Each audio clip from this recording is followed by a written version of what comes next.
ASU football. What's the big deal? Why is there such a fuss over a team that was expected to finish 6-6, but in reality finished 7-5? They haven't been even remotely important since their 1987 victory in the Rose Bowl. So what makes them a big deal this year? It's not this year that counts. It's the future. And apparently, for ASU, the future is looking bright. With a new coach and a new regime, it appears ASU football is on the rise again. I spoke with Assistant Athletic Director Jeremy Hawks to get his opinion on how the transitions have been from Erickson to new coach Todd Graham. As a guy that came in here and he wanted to build some traditions, essentially. He came in and he didn't think we were as proud of our heritage as maybe we should have been. And he's a guy that he wants the fans to be as involved as possible, and he wants the game day experience to be just positive across the board. He wants our team to do well. He wants our fans to enjoy themselves. He wants everybody's jobs within our department to be good. William Bohr, sports reporter for the State Press, covered ASU football for nearly 2 seasons, and he also saw the differences between the years. Graham took over in December.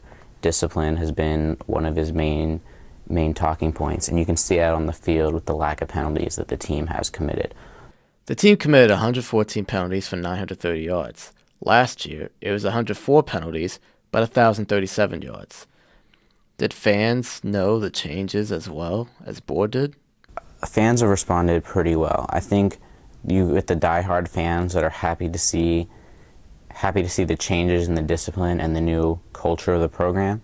But then, as with any football program, any sports fan base, there's always those fans that, regardless of how the team plays, they want wins, they want championships. ASU's no different. There are some fans that'll say, I don't care about the lack of penalties, I just want wins. ASU diehard football fan and senior Marcus Jones echoed the statements of Hawks and Bohr. I see improvement. Not to say that Erickson was a bad coach. There's just bad decisions made, in my opinion. But I definitely have seen improvement. I mean, we started off with a very strong season. And I feel that we still have room to grow. We have a brand new team, and I think the good thing is that we're still learning how we function as a team under a new coach, new players, and how we're gonna attack our opponents.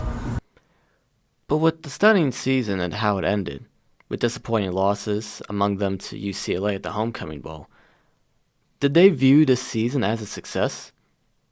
To be honest, I was very surprised to hear a common response from each man. Look back in history, we haven't won 7 games in a regular season since 2007, which, I mean, you think about it, that's what we're going on 5 years now. And with a program that has as rich of a history as ours, that's a pretty long span to not be in that part, to not finish the season at 500. I'll tell you, this season was disappointing because they didn't win the South, and they didn't get to the Pac-12 championship, then don't have a chance to play for the Rose Bowl. But I think when you looked at this season going in, 6-6, 7-5 was probably right where this team should have finished. When you looked at the lack of depth at receiver, the fact that they had a first-year starting quarterback who's only a sophomore, there were just a lot of question marks heading into this team. You weren't really sure. They were adapting a new offensive scheme, a new defensive scheme. We lost a couple of games that I think we could have won, but all that matters to me is that we beat U of A, so I'm happy. Even if we lost to a couple of other easy folks, we beat U of A on their turf, so I'm happy. We have that territorial cup. I got to take a picture with the other night, so I'm happy. So the expectations were high, but not unrealistic. In fact, they knew this would happen. It's something that I should have known. So in reality, whether you believe the dream or not is fine. The real question is, do you support ASU football? Well, that's another question for another time. It's pure energy and Sun Devil pride.